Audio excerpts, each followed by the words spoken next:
Hello, and welcome back to Reclaim Your Wholeness 15 Ways to Find Your Voice. And this is way number 3, which is observe your emotions. And this is really important. In my past, have had lots of situations where there's been lots of emotional energy and emotional charge in regards to communication. And it's really important, if you can, to take a step back and sit with and observe those emotions.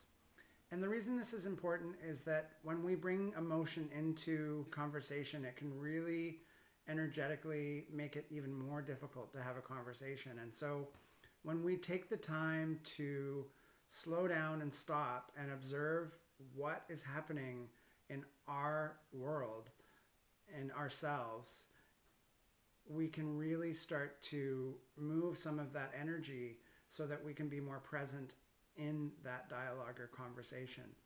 The other thing is that the emotions themselves can be really important in giving us information about what might be going on for us. And, in a later step, I'll talk about the shadow, and really the emotions are kind of a hint towards that piece. And sitting with the emotions can be difficult for us to do.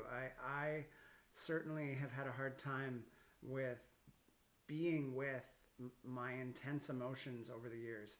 And if we can slow down and just sit and observe our emotions and what's happening, usually there can be lots of wisdom or guidance or information that can come through us in regards to those emotions and where they might be coming from and the origin of them.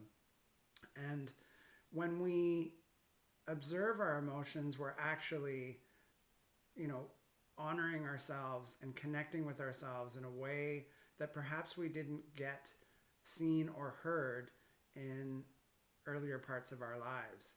And so to sit with those emotions and to really be present with them can be a real gift to ourselves, our inner child, and our past experiences.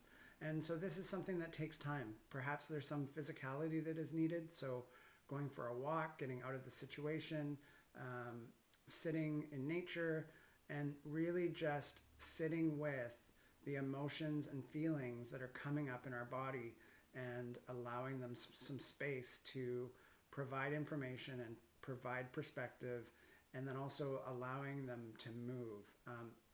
Emotion is energy in motion, and when we move with that emotion, it becomes less trapped and it allows it to move. And when we go back to the conversation, we have more space and more presence to give.